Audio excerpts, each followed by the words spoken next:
Nanya aja ini nanti. Dibuka atau tidak?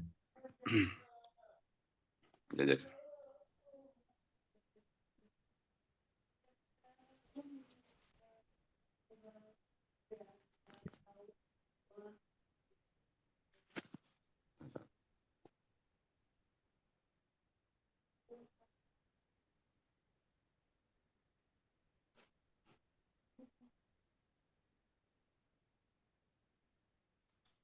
Ya, Wan, kita mulai tadi ya.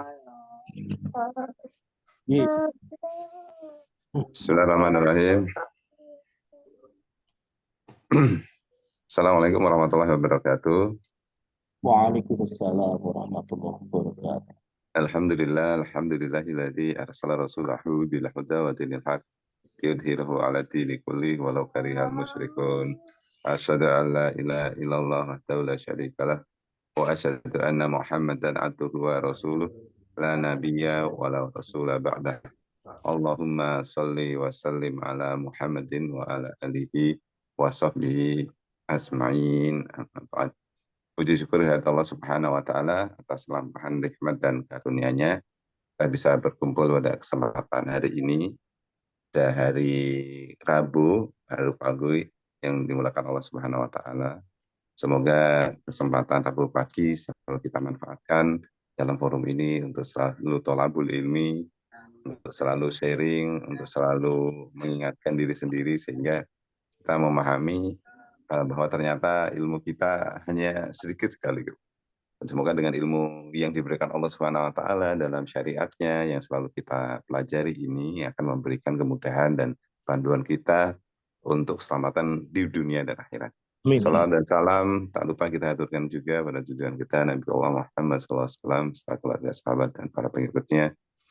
Sahabat muslim yang dimuliakan Allah Subhanahu wa taala, pada kesempatan kali ini kita lanjutkan topik yang diangkat oleh forum kita, forum energi, kemudian environment serta economics. Topik-topik berkenaan dengan 3 isu utama itu.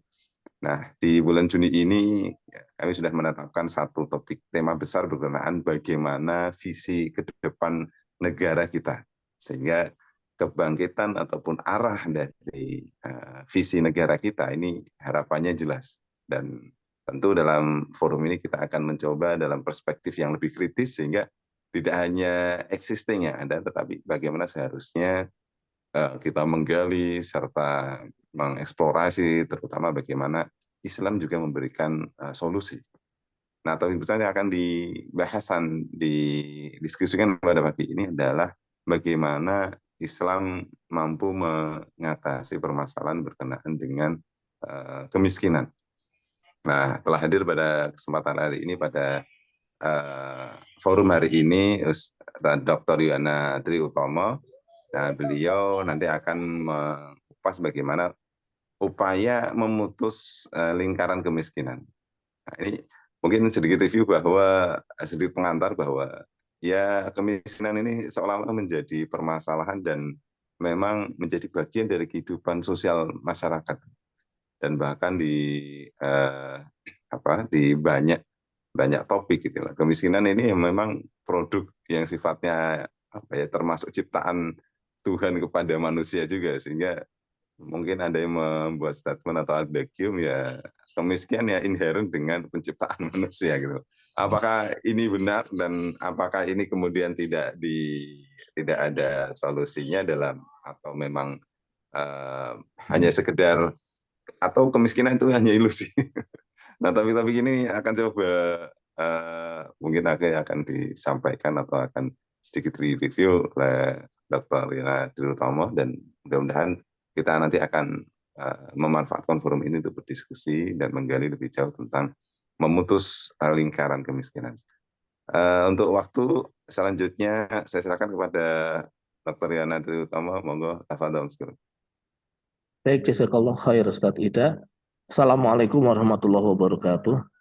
Waalaikumsalam warahmatullahi wabarakatuh. Raditu billahi robba wa bil islami dina wa bi Muhammadin nabiyya wa rasulah. Rabbi zidni ilma warzuqni fahma, rabbi syrah li sadri wa yassir li amri wahlul 'uqdatam min lisani yafqahu qawli. Amma ba'd. Asatidil kiram rahmatullahi alaikum, ikhwani fillah yang hadir dalam Zoom maupun yang sempat menyaksikan di channel YouTube yang berbahagia. Mohon izin saya share screen dulu. Saya tidak menyiapkan PowerPoint tapi cukup tulisan sederhana tentang memutus lingkaran setan kemiskinan. Jadi memang betul ada adagium seakan-akan kemiskinan itu inherent dengan kehidupan masyarakat, ciptaan Allah Subhanahu wa taala. Itu tapi perlu kita ketahui juga ada kemiskinan yang sifatnya struktural. Jadi ada dua kemiskinan kultural karena memang udah kodoknya Allah. Tapi juga ada kemiskinan yang memang secara struktural itu dibuat miskin karena sistemik.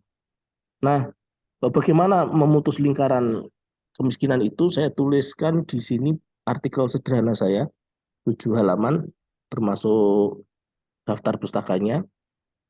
Jadi lingkaran kemiskinan itu teori baru sebetulnya dari kapitalisme, terdiri dari dua kata, lingkaran dan kemiskinan. Sebuah kondisi yang melingkar, circle gitu kan, suatu negara tertentu yang menjadikan semua sebab kemiskinan saling terhubung sehingga menjebak negara tersebut tetap dalam kondisi miskin. Kalau kita lihat sebab-sebab kemiskinan yang ada di antaranya adalah rendahnya tingkat pendidikan penduduk menyebabkan rendahnya pengetahuan. Karena pengetahuannya rendah maka skillnya kurang sehingga tidak mendapatkan pekerjaan yang layak, sehingga tidak mendapatkan, karena nggak dapat pekerjaan maka gajinya juga tidak, pendapatannya juga kurang, jadilah miskin. Muter terus antara kemiskinan, pendidikan dengan pekerjaan. Rendahnya pengetahuan dan keterampilan yang kurang dalam bekerja menyebabkan kurangnya pendapatan untuk mencukupi kebutuhan ekonomi. Pendapatan yang rendah menyebabkan adanya kesulitan dalam mengakses informasi. Dengan kata lain menyebabkan tingkat pendidikan juga rendah. Nah, lingkaran kemiskinan terjadi dan menghantui sebagian kalangan di masyarakat akibat siklus yang terus berulang tanpa ujung pangkal. Dalam bahasa agama disebut daur, muter terus. Telur dengan ayam duluan mana? Muter terus begitu, daur. Dengan analogi siapa yang lebih dulu antara telur dengan ayam? Padahal ayam berasal dari telur dan telur juga berasal dari ayam, muter terus itu. Dan ini dalam teori logika manusia nggak mungkin. Siklus kemiskinan atau perangkap kemiskinan ini biasanya disebabkan oleh mekanisme pasar yang tidak adil. Distribusi sumber daya yang tidak sampai kepada keluarga tertentu sehingga menyebabkan miskin. Mekanisme siklus penawaran dan permintaan, supply dan demand, yang berputar hanya di kalangan orang-orang kaya saja menyebabkan lingkaran kemiskinan ini sulit diselesaikan kecuali ada faktor dari luar yang memaksa memutus kondisi siklus tersebut. Kondisi serba membingungkan ini membuat otoritas pengambil kebijakan serba salah. Bagai makan buah si malakama. Kalau dimakan ibu mati, kalau tidak dimakan ayah yang mati. Kondisi semacam ini membuat otoritas malas membuat program pengentasan kemiskinan. Atau seandainya ada program, maka hanya program asal-asalan yang tidak serius dan pasti gagalnya. Otoritas pelaku pembangunan di suatu negara tidak bisa keluar dari tuntutan sisi penawaran atau sisi permintaan. Artinya, orang miskin bisa tetap miskin sepanjang hidupnya karena mereka tidak memiliki akses untuk memiliki modal keuangan yang cukup, pendidikan yang sederajat, maupun akses sumber daya ekonomi dan sosial akibat kemiskinan mereka. Arif menjelaskan pentingnya transparansi sebagai perkara yang sangat mendasar terkait dengan keterbukaan dan kemudahan publik dalam mengakses informasi. Masyarakat dan seluruh pemangku kepentingan harus memiliki ruang yang sama dalam mengakses berbagai informasi yang relevan, sehingga ada pendapat dan sharing gagasan untuk perbaikan kinerja ekonomi untuk kesejahteraan bersama. Kajian mengenai lingkaran kemiskinan di atas hendaknya bisa diselesaikan di ranah empiris dengan penyelesaian yang baik. Ini perut saya mules ini Ustaz. Ya Allah, astagfirullahaladzim. Ya, baik. Hasil kajian saya, lingkaran setan kemiskinan ini terjadi karena disebabkan oleh diterapkannya sistem ekonomi kapitalisme. Karakter kapitalisme yang salah satu falsafah teorinya adalah capital accumulation, menjadikan para pengusaha pemilik modal besar senantiasa berpikir agar jangan sampai kehabisan modal, karena itu harus selalu diupayakan penguasaan terhadap modal dengan serius, baik modal dalam arti sumber daya maupun modal sosial yang berada di lingkungan perusahaannya. Kesenjangan antara pemilik modal dengan kalangan buruh selamanya tetap ada. Hal ini menjadikan lingkaran kemiskinan juga akan selalu ada, bahkan menjadi siklus dan sebagai warisan untuk anak cucunya. Solusi sistemik yang bisa memutus lingkaran setan kemiskinan ini adalah dengan diterapkannya sistem ekonomi Islam yang bersumber dari wahyu, yaitu Quran surah Hasyr ayat 7. Kaila yakuna dulatam bainal aghniya'i minkum. Agar harta itu, Ustaz, saya mohon izin ke belakang sebentar, nggih. Ini hajatul udhawiyah. Kira tidak gimana?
Kita lanjutkan ya. Apa? Oh, Tat. Jadi kemiskinan yang menjadi lingkaran setan tadi karena disebabkan oleh diterapkannya sistem kapitalisme yang menyesuaikan selalu ada. Jadi itu yang kemudian kemiskinan struktural tadi, karena memang dibuat miskin. Pengusaha ketika dia berusaha untuk mendapatkan modal sebanyak-banyaknya, maka menyesuaikan harus ada pekerja. Nah, pekerja itu biasanya kelas-kelas miskin, kelas logika accumulation, capital accumulation. Nah, kemiskinan itu hanya bisa dipotong, lingkaran kemiskinan yang sifatnya siklik ini harus bisa dipotong, dan yang memotong adalah faktor eksternal. Dalam ini sistem Islam. Kalau sistemnya kapitalisme, maka akan memunculkan kemiskinan baru. Atau orang kaya baru, bukan kemiskinan baru ya, orang kaya baru. Kalau di dalam Islam, bahwa kemiskinan itu ada wilayah yang tidak dikuasai manusia, wilayah Allah ada kemiskinan kultural, karena malas, karena tidak mau bekerja, tidak punya skill dan lain sebagainya. Secara personal mungkin iya, tapi Islam berusaha untuk mengangkat derajat kemiskinan itu menjadi tidak miskin dengan adanya proses ekonomi yang diperintahkan oleh Al-Quran surat Al-Hasyr, kaila yakuna dulatan bainal aghniya, agar supaya harta-harta kekayaan itu, modal-modal itu tidak berputar di antara orang-orang kaya saja. Nah, saya menggunakan ChatGPT juga untuk referensi. Menurut ChatGPT itu disebut miskin itu kalau kondisi di mana seseorang atau kelompok orang memiliki keterbatasan atau kekurangan dalam hal keuangan, dalam hal harta benda atau sumber daya material lainnya. Miskin biasanya identik dengan ketidakmampuan dalam memenuhi kebutuhan dasar seperti sandang, pangan, papan, kesehatan, pendidikan, keamanan. Kalau sandang, pangan, papan ini kan kebutuhan yang sifatnya mikro. Sementara kesehatan, pendidikan, keamanan kebutuhan yang sifatnya makro. Kemiskinan diantaranya adalah kurang mendapat akses dalam pendidikan, sehingga kesempatan mendapatkan lapangan kerja terbatas. Pada akhirnya pendapatan untuk memenuhi kebutuhan hidup kurang. Selain itu juga ada faktor diskriminasi, konflik sosial, politik, bencana alam, dan yang lain sebagainya. Yang paling prinsip adalah tidak adanya pemerataan dalam distribusi kekayaan dan sumber daya material. Tulisan Ibrahim menjelaskan akibat dari tidak meratanya distribusi kekayaan menyebabkan kesenjangan dan berimplikasi pada kemiskinan individu maupun kemiskinan negara. Kemiskinan menjadi lingkaran setan ketika seorang individu atau sebuah keluarga mengalami kondisi yang sulit untuk keluar dari jeratan situasi tersebut. Misalnya, data dari BPS yang rilis awal tahun 2023 ini menjelaskan angka kemiskinan di Indonesia naik menjadi 9,27%. Artinya, ada sekitar 26,36 juta jiwa penduduk Indonesia miskin. Ini menurut BPS. Mereka berada di bawah garis kemiskinan yang rata-rata per bulan pendapatan yang dimiliki sekitar 2.324.274 rupiah rumah tangga. Sebulan 2 juta. Rata-rata nasional ini ya. Meskipun bisa jadi Jakarta dengan Jogja beda sekali. Kalau Jogja mungkin ini masih lumayan ya, masih lumayan.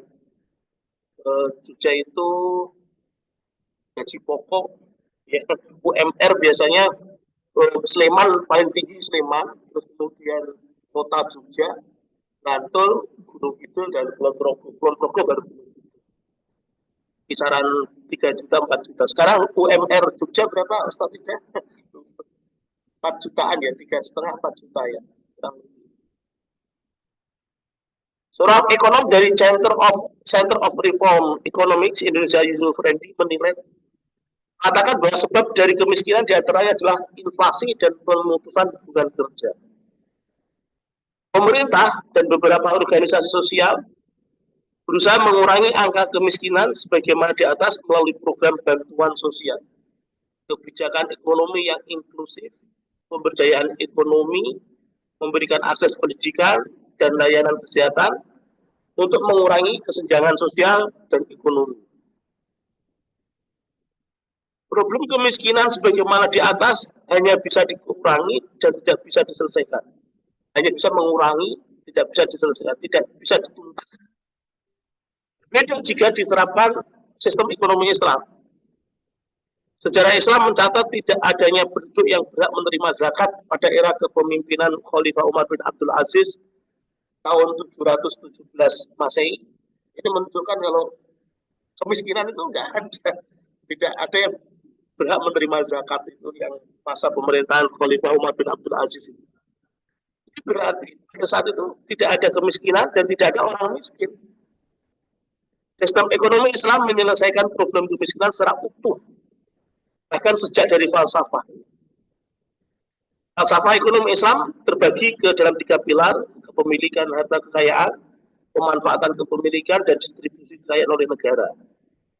Pemilikan sumber daya sebagai sarana pemuas kebutuhan manusia pada hakikatnya adalah milik Allah Subhanahu wa taala yang diserahkan kepada manusia agar dimanfaatkan sesuai dengan syariatnya.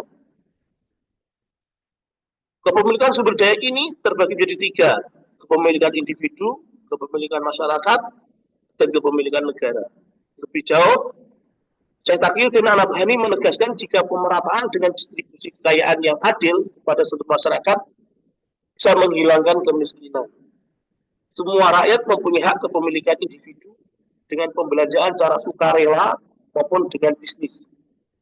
Selain itu, masyarakat juga berhak mendapatkan hasil distribusi dari pengelolaan kepemilikan umum secara murah dari negara yang amanah. Ada pertemuan keberapa itu sesi kita yang beberapa waktu yang lalu, menarik sekali yang disampaikan Ustadz Ida terkait konstitusi kita sebetulnya mengamanahkan kepada pemerintah agar sumber daya alam itu dikelola, dikuasai negara dan dipergunakan untuk sepenuhnya sebesar-besar kemakmuran rakyat. Tapi problemnya karena pemerintah menerapkan sistem kapitalisme, sistem ekonomi kapitalisme, jadi mereka meninggalkan konstitusi ini untuk kemudian pengelolaan sumber daya alam itu diserahkan ke swasta. Nah, akibatnya ya kemiskinan terus melanda dan turun-temurun bahkan. Kemiskinan memang sudah menurun, tapi menurun pada ahli warisnya. Itu. Kalau di dalam Islam, kepemilikan umum atau kepemilikan masyarakat itu dikelola oleh negara dan oleh negara didistribusikan kepada masyarakat. Seandainya harus masyarakat harus membeli yang dengan harga yang paling murah. Berbeda dengan kapitalisme yang menjadikan kepemilikan harta bebas oleh siapa saja, asalkan punya modal untuk mengeksplorasi dan memproduksinya.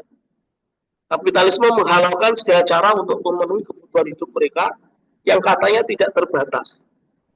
Pada akhirnya muncul kesenjangan antara pemilik modal dengan masyarakat yang kekurangan modal. Ada kesenjangan antara yang kaya dan yang miskin. Kerakusan kapitalisme menjadikan kemiskinan terus berputar melingkar seakan tidak ada ujung pangkalnya. Program-program pengentasan kemiskinan yang diselenggarakan oleh kapitalisme hanyalah gula-gula untuk menghilangkan kelaparan pada masyarakat, bukan menjadi solusi yang sesungguhnya. Orang lapar dikasih permen. Harusnya orang lapar itu dikasih makanan agar dia makan kenyang, kebutuhan hidupnya terpenuhi. Tapi dia dikasih permen, hanya gula-gula saja. Program-program semacam corporate social responsibility bagus sih, bagus ya. Ada kepedulian perusahaan kepada karyawan dengan CSR-nya bagus. Konsep trickle down effect ya misalnya, sebagai belas kasihan kapitalis terhadap rasa kemanusiaan agar tetap terjaga keseimbangan. Jadi semata-mata agar masyarakat miskin itu mampu beli, mampu mengkonsumsi hanya untuk keseimbangan, dan itu tidak pernah terjadi. Konsep-konsep ini lahir di era neoklasik dengan tokoh-tokohnya misalnya Max Weber, John Walras, dan sebagainya.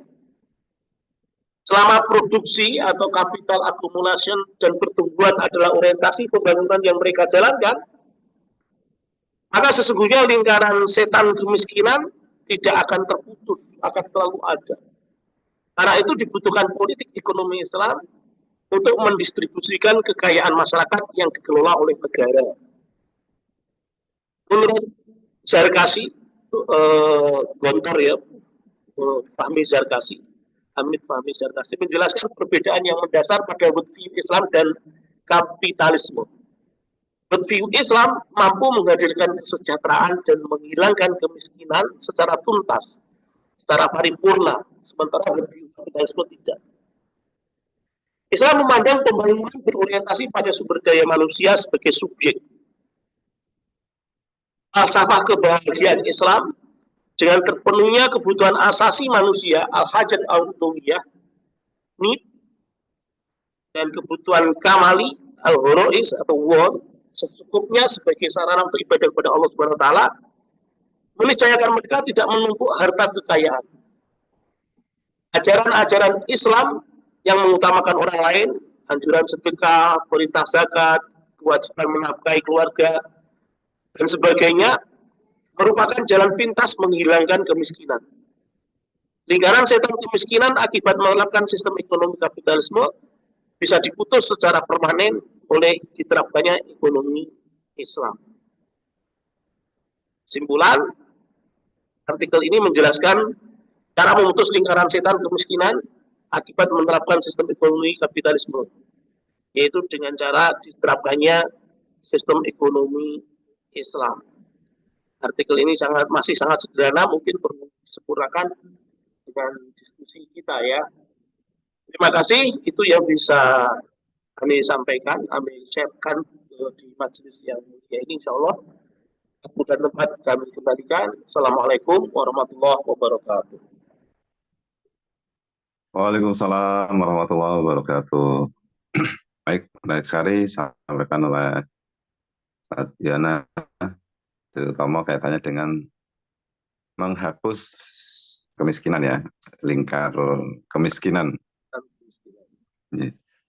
Monggo ada diskusi atau dari Ustaz Khalid, monggo. Ya. Ya, kalau ini terkait dengan menghapus lingkar kemiskinan ya, mungkin sebetulnya sebagai seorang Muslim kita yakin itu tadi ya, yakin bahwa Islam juga solusi dan ada jalan keluar bagi permasalahan termasuk urusan ekonomi ya. Tapi sebagian kata ustadz kita itu ada sebagian yang juga menyatakan sebetulnya istilah kemiskinan dalam Islam itu nggak ada gitu. Dan Allah menciptakan kekayaan dan kecukupan gitu katanya. Nah ini gimana? Nah, kalau ada yang dalam perspektif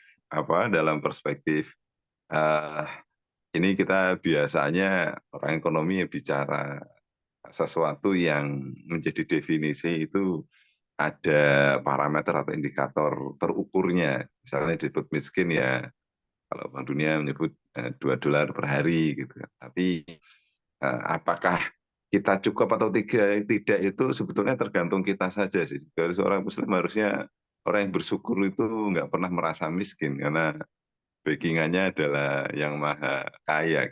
Itu harusnya masyarakat berpikir itu sehingga jangan melaporkan diri sebagai miskin, terus harus kalau termasuk juga ikut program-program yang pengentasan kemiskinan pemerintah, termasuk punya gas melon itu hanya untuk orang miskin saja itu.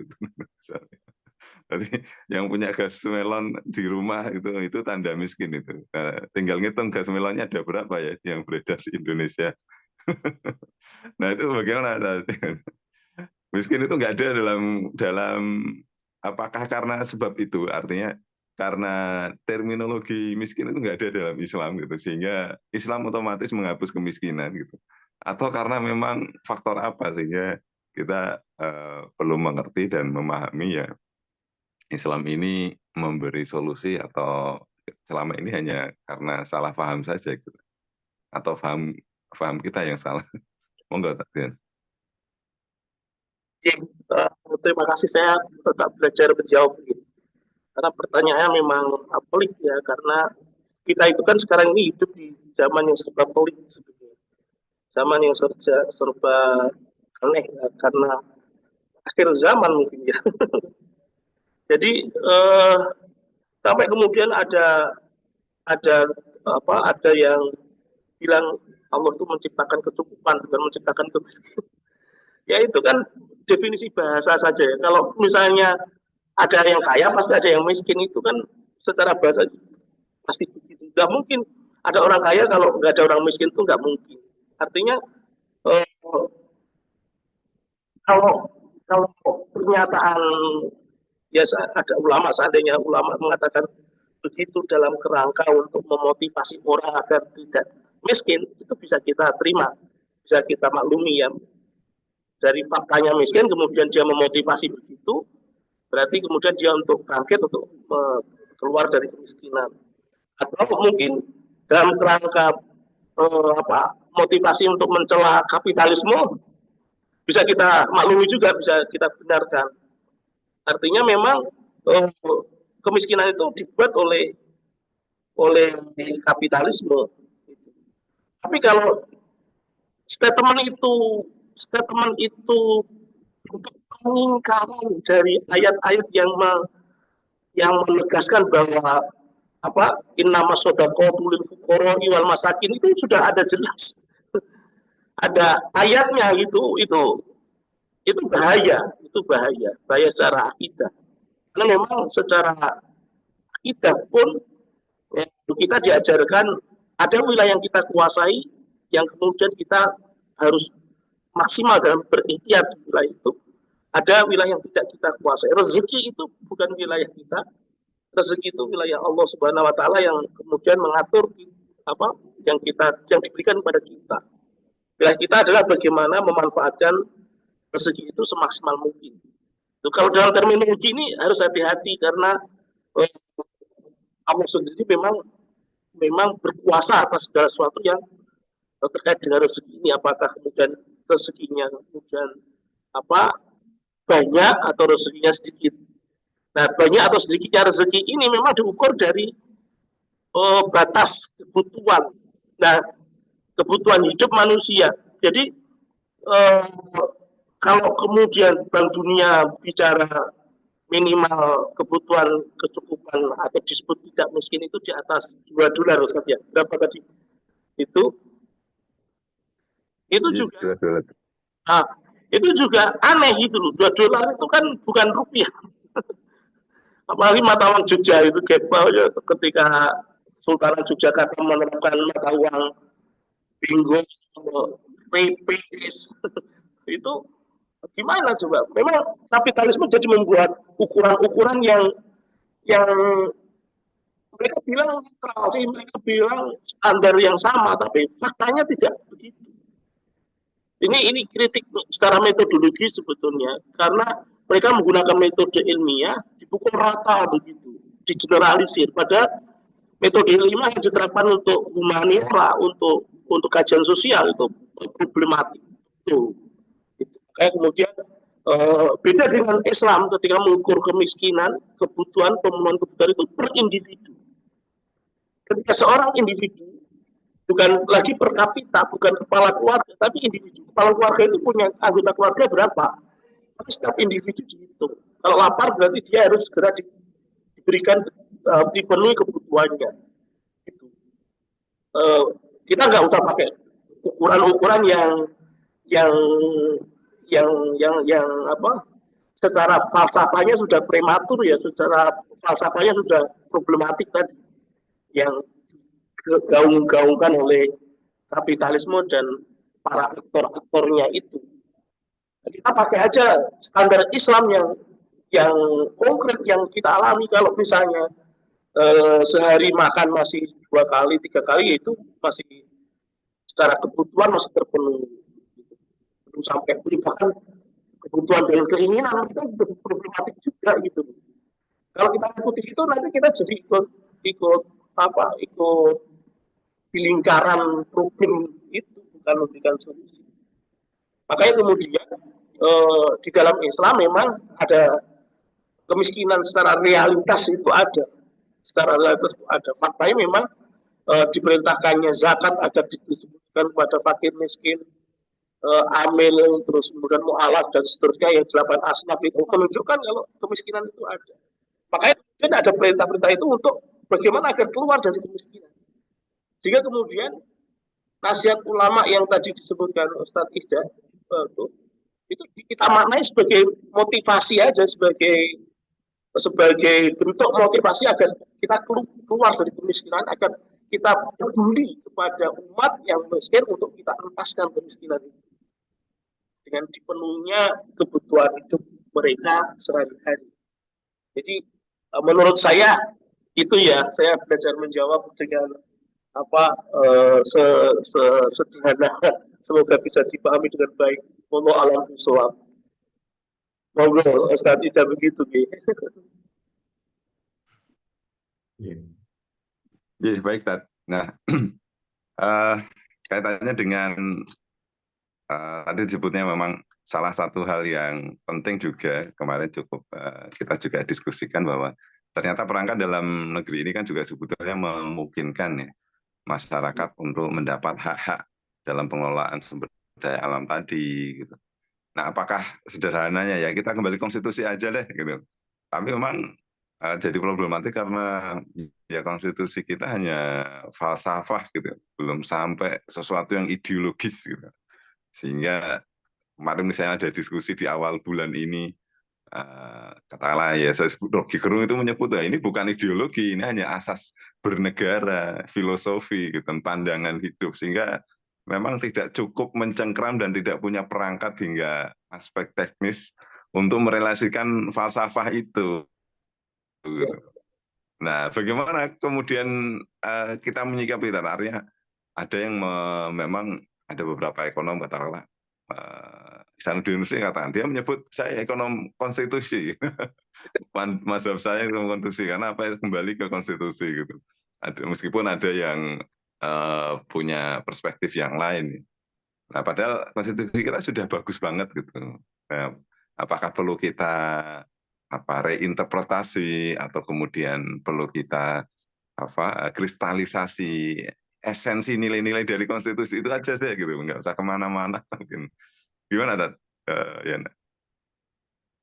Ya, ada 3 kelompok ya dalam pembacaan saya terhadap kondisi masyarakat. 3 kelompok ilmuwan, 3 kelompok pandangan terkait memberikan solusi pada problem kapitalisme ini. Yang pertama itu kelompok apatis ya, kelompok apatis atau saya sebut apatis karena memang ya dia sudah nerima ing pandemi, sudah rela dengan kapitalisme yang ada, karena ini kelompok yang ada di zona nyaman. Dia sudah muslim sudah di zona nyaman, sudah kaya sejak lahir, sudah menerima warisan itu dan merasa tidak ada masalah. Ini kelompok pertama. Kelompok kedua adalah kelompok yang dia di luar kelompok yang pertama, dia merasa ada problem, tapi kemudian kelompok ini mengembalikan kepada solusi, untuk memberikan solusi kepada konstitusi. Menurut saya Pak Isanuddin Nursi termasuk kelompok yang kedua ini. Meski kemudian kalau kita kaji lebih mendalam, kelompok kedua ini bersimbiosis dengan ekonom mainstream biasanya. Kalau di dalam mazhab ekonomi Islam itu ada 3, mainstream, bakir sodr, maupun alternatif kritis. Jadi mazhab ekonomi Islam kontemporer ini sebetulnya tidak jauh berbeda dengan mazhab konstitusi yang tadi disampaikan oleh beliau. Ya, tapi bagaimanapun juga beliau pakar ekonomi, meski kemudian bukan ekonomi Islam. Dan latar belakangnya kan ekonomi IPB ya, IPB apa UI ya. Itu yang ekonomi Islam belum lahir. Kalau dalam sejarahnya kan tahun 90-an baru lahir itu. Meski kalau kita bicara sejarah, nah ini yang kemudian menurut saya adalah kelompok ketiga, kelompok yang di luar secara metodologis tidak termasuk kategori mainstream konstitusional, tapi memang pandangannya secara menyeluruh, holistik, integral, komprehensif, utuh itu. Nah, problemnya itu memang dari akar ya sampai daun itu, karena diterapkannya ekonomi kapitalisme, di mana ekonomi kapitalisme ini landasan ideologinya sekulerisme. Saya termasuk yang setuju kalau disebut ideologi, bukan ideologi ya, falsafah tadi. Karena ideologi itu hanya ada tiga. Sosialisme, sekulerisme, Fasluddin Anil Hayah, yang kemudian ini vis-a-vis dengan sosialisme. Selama ini biasanya dalam badan ekonomi hanya dua, ekonomi pasar atau ekonomi komanditer. Sementara yang ketiga ini adalah ekonomi Islam, yang akidah Islam sebagai mabda itu. Jadi terminologi ideologi itu juga perlu disampaikan juga. Majmu'un mafahim anil hayah, sekumpulan pemahaman-pemahaman tentang kehidupan. Itu clear. Kalau begitu berarti ada pemahaman pokok yang kemudian menjadikan paham-paham cabang ini mengikut kepadanya. Dan yang menjadikan menjadikan cabang-cabang pemahaman ini menginduk kepada satu pemahaman dasar ini, yaitu dulu, atau dalam bahasa kitab itu mabda, atau kalau dalam bahasanya Pak Hamid Fahmi Sarkasi itu worldview. Itu kalau nggak salah Immanuel Kant juga yang mengatakan worldview juga. Nah, Islam ini bukan sekedar ajaran yang kemudian menafikan dialektika berpikir manusia, enggak. Islam itu untuk mendapatkan Islam harus dengan thoriqul iman, harus dengan dialektika pemikiran yang kemudian dia membuncah, kemudian pada titik tertentu dia yakin bahwa di balik manusia, alam dan kehidupan ini ada sang pencipta yang menciptakan manusia, dan sang pencipta mengatur kehidupan ini. Nah itu, makanya kemudian Islam dia bahkan melampaui bayan of the ideologi yang ada, melampaui ideologi buatan manusia. Islam ini ideologi, memang manusia berperan di dalam wilayah pemikiran dia, tapi ini juga ada sentuhan peran sang pencipta alam semesta ini, Allah Subhanahu wa Ta'ala. Begitu. Nah, ini kelompok ketiga. Kemudian kelompok pertama, kedua, ketiga ini kalau mau adu gagasan, ya tentu paling kuat kelompok ketiga. Saya ada di kelompok ketiga ini. Allahumma amin, semoga istiqomah. Oke, baik. Terima kasih, Tat Diana ya. Kaitannya dengan ini, tampaknya kita sudah masuk di penghujung waktu, Tat. Ini kebetulan hampir ini. Nah, tadi mungkin bisa diresumkan, Tat ya, kaitannya dengan topik kita bahwa memutus lingkar kemiskinan ini adalah bukan sesuatu yang utopi ya, tetapi bisa dijalankan ya. Lingkar kemiskinan yang tadi disampaikan ada dua ya, ada yang struktural dan kultural ya. Struktural inilah menjadi tugas kita dan sebab gitu kan ya. Dan bagaimana memutus yang kultural ini nanti juga dalam Islam ada. Nah, mungkin sebagai penutup Pak, sebagai stressing dari yang disampaikan tadi, nah sebetulnya seperti apa sih memutus lingkar kemiskinan itu yang tadi ditawarkan oleh Ustaz Diana. Apa Ustaz? Baik, terima kasih Ustaz Ida. Jadi, Iwanifillah rahmatullahi alaikum, kita itu hidup menghadapi tiga kondisi ya, kondisi kita individu, kondisi mikro, kemudian kondisi kebijakan pemerintah kita yang kemudian pasti berdampak kepada kita, kondisi makro dan kondisi global. Kita ini sebagai sebuah entitas yang sebetulnya saling terkait. Nah, pada kondisi mikro kita harus memiliki kesadaran bahwa kita ini ditakdirkan oleh Allah menjadi manusia untuk berupaya, berikhtiar, bagaimanapun kondisi kita masing-masing, untuk beramal soleh, untuk apa? Untuk tidak mencintai harta melampaui, jangan tempatkan harta di hatimu, tapi cukup di tangan hatimu biar dikuasai oleh Allah Subhanahu wa Ta'ala. Allah itu sikap sebutnya begitu. Nah, kemudian ketika menghadapi lingkungan kita sekitar, masyarakat kita sekitar, kok kemudian ada kemiskinan, ada itu, maka termasuk kebijakan yang membuat miskin, yang memiskinkan atau kebijakan terstruktur, kemiskinan terstruktur tadi, kita harus berani mengungkapkan, melakukan dakwah, amar ma'ruf nahi mungkar, melakukan evaluasi. Sehingga kemudian di kondisi makro ini kita akan bertemu dengan bermacam-macam gagasan, bermacam-macam pemikiran yang sebetulnya kalau kita tembus pada sampai wilayah falsafah, semua ini karena problem global yang diterapkannya sistem kapitalisme dengan ideologi yang sekulerisme itu. Nah, kemudian kita harus bisa mengukur posisi kita dari ranah mikro, insya Allah saya sudah tidak miskin, saya begitu, meskipun tidak harus mengaku kepada negara saya miskin. Itu kemudian, atau kalau kondisi misalnya keluar dari proses itu dengan cara ikhtiar untuk kemudian bekerja dan lain sebagainya, dalam rangka kemudian menjalankan perintah-perintah Allah Subhanahu Wa Taala menghadapi level makro maupun level global yang lebih mencengkeram lagi. Tentu tidak bisa sendirian, tentu harus berjamaah bersama-sama dengan kaum muslimin yang sama-sama peduli seperti kita. Wallahu a'lam bishawab. Terima kasih Ustaz Ida. Alhamdulillah. Jazakallah Ustaz Yana.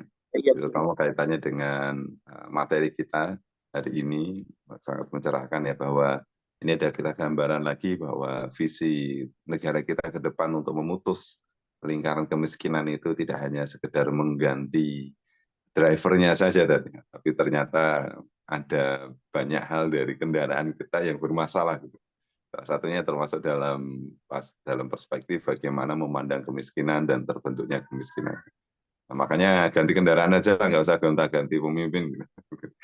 Nah, pemahaman yang cukup hardware-nya harus, hardware dan software-nya.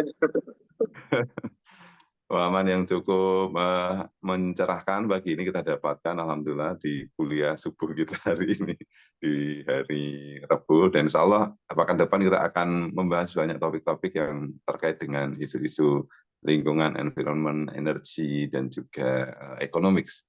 Nah, sehingga kita memiliki visi ke depan, gambaran dalam bernegara kita punya orientasi yang jelas, sehingga mungkin kita tidak sekedar hanya berhalusinasi, bukan, tetapi mungkin hanya kegundahan atau mungkin hanya melihat kemegahan-kemegahan atau hal-hal yang sifatnya historis, tetapi jika futuristik kita itu memiliki arah dan pandangan yang jelas, terutama dalam hal tadi memutus rantai kemiskinan atau lingkaran kemiskinan. Nah, demikian, mudah-mudahan bermanfaat. Demikian dari kami. Mari kita akhiri dengan hamdalah dan doa penutup majelis. Alhamdulillahirabbil alamin. Subhanallah wa bihamdika asyhadu an la ilaha illa anta astaghfiruka wa atubu ilaik. Demikian dari saya selaku host pada kesempatan kali ini, mudah-mudahan bermanfaat. Afwan ada kekurangan. Assalamualaikum warahmatullahi wabarakatuh. Waalaikumsalam warahmatullahi